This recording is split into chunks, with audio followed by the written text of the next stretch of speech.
Fast food workers now some of the highest paid people in the U.S. per Michael Bordenaro and my opinion.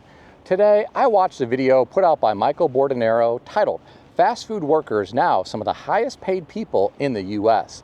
I'd like to share my opinion regarding some of the content discussed in his video. He talked about the California fast food minimum wage law, which requires fast food workers to earn $20 per hour.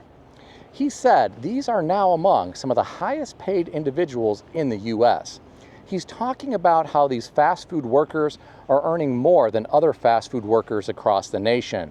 He's not implying that they really are the highest paid individuals in the U.S.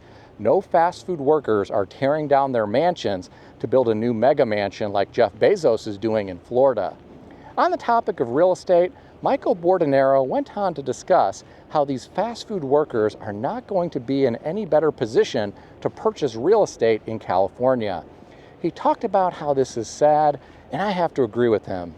Real estate in California is incredibly expensive. Unless you want to live in a less than desirable area of California, it may be hard to purchase a home with most types of entry-level employment. Some people who purchased real estate years ago in California have done quite well. The problem is, what do you do if you only own one home in California and you want to cash out and take your profit off the table? It's not like you are going to be able to trade up for a more expensive home in our current interest rate environment. I guess you could move out of state and buy something less expensive if you are tired of living in California. Michael Bordenaro talked about how $20 an hour for a fast food worker only equates to about $41,000 per year. What's crazy about that is my first salary as a high school teacher back in the 90s was only $29,000 per year, and I had a master's degree at the time. How times have changed here in America. Michael Bordenaro brought up an interesting bit of information in his video about minimum wage in California only being $16 per hour, but fast food establishments are required to pay people $20 per hour. He talked about how neither are enough to afford a house in California. He said you need an annual salary of $197,000 to afford a house in California. Here are my thoughts. Look on Indeed sometime at jobs in California. There are a lot of jobs listed that aren't even full-time. So many companies want to get the cheapest labor possible so they can increase profits. The system is really broken, in my opinion. Even for people who make enough money to afford a house in California, they have to worry about how they are going to get it insured. Insurance is starting to become a big problem in states like California and Florida.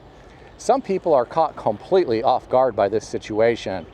So what do people do? I guess they need to rent, but rent prices are insane these days. I don't see that changing anytime soon. Many of these large apartment operators use market rent set by an algorithm. It's a daunting process to rent an apartment these days. Housing is really becoming a big problem here in America. Getting back to Michael Bordenaro's video, he talked about how the forced $20 per hour fast food wage is putting people out of business. In my opinion, this is also going to impact fast food prices and portion sizes. If you haven't noticed, a lot of fast food operators have already raised prices and decreased portion sizes.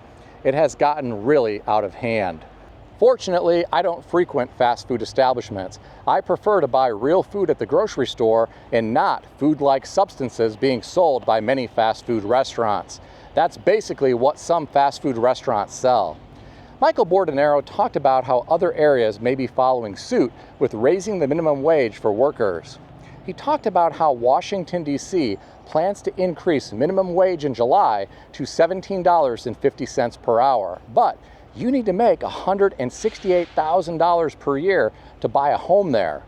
My question is, would you really want to buy a home there even if you could? I keep hearing about all of the crime in Washington, D.C., and I wouldn't want any part of that. In my opinion, $17.50 per hour is still not a livable wage. I'm sorry if that is insulting to some people who are working for less than that, but it is reality. In America in 2024, life is incredibly expensive. It would be very difficult to rent an apartment, pay utilities, pay for food, pay for car expenses, pay for insurance, pay medical expenses, and cover the cost of a cell phone on that amount of money. There's absolutely no way you can do all of that and have money left over for retirement. Even if you worked a crazy number of hours each week, you would still struggle, in my opinion. It is getting to the point here in America where you are going to have a hard time thriving unless you can find a way to make money while you sleep. People need to focus on accumulating assets that provide a financial return so they can stand a chance at thriving in this new economic reality in our country. But what do I know? I'm just some guy on YouTube. I really liked the fact that Michael Bordenaro discussed inflation in his video. He said if inflation keeps going, the hourly wage increase that fast food workers got recently isn't going to help much. Well, I completely agree with him. This wage increase may help for a short period of time, but that's it, especially in California where everything is so expensive. Michael Bordenaro talked about how the $20 per hour minimum wage for fast food workers in California is going to result in increased food prices. In my opinion, this is going to result in fewer people who can afford to go to these restaurants. American families are struggling financially right now. Everything in life has gotten more expensive in recent years. Many people are relying on credit cards and buy now, pay later loans to pay their bills because their wages have not kept pace with inflation. Going to a fast food drive-thru is going to become a luxury here in America. It's crazy to me that some people are actually using buy now, pay later loans to buy fast food right now. Some people aren't thinking about the future ramifications of taking out these loans. They're just trying to survive today by putting some food in their belly. They will worry about how to pay these loans back later. The problem is these loans come due quickly and they often can't pay them off. If someone can't pay for his or her food today, how is someone like this going to pay for food and pay off a buy now, pay later loan down the road? It's just not going to be possible for some individuals. This is going to be a big mess, in my opinion. My heart goes out to American families who are struggling financially. This is not the same America that your parents or grandparents grew up in. Times have certainly changed, and financial inequality has gone off the rails. I don't see it getting any better. I actually see it getting worse. Imagine what life is going to be like for your grandchildren in the future.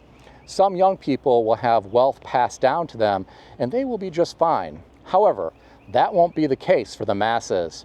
There are a lot of parents who are barely surviving, and there won't be any money passed down. In fact, some people may end up taking care of their parents who never saved for retirement and can no longer afford to live on their own. This is the grim reality here in America for many people moving forward. This is happening right now, but I think it is going to get a lot worse. Have you ever seen the movie Ready Player One, where people are living in shacks and life is so miserable that they want to escape reality in a virtual world? That might be a reality here in America in the not too distant future. Maybe Mark Zuckerberg's dream of the metaverse will come to fruition in a big way at some point in the future. Young people are already glued to their smartphones. Imagine when they never take their VR goggles off. I have to wonder how this is going to impact the mental health of future generations. I can't imagine it is going to be good. Again, what do I know? I'm just some guy on YouTube. What do you think? Share your thoughts in the comment section below. I want to extend a special thanks to everyone who has subscribed to this channel. I want to also thank all of my channel members. Check out some of the great books that I suggest you consider reading in the description below. I've included Amazon affiliate links to these books. As an Amazon associate, I earn from qualifying purchases. Stay healthy and wealthy. I'll see everyone in the next video.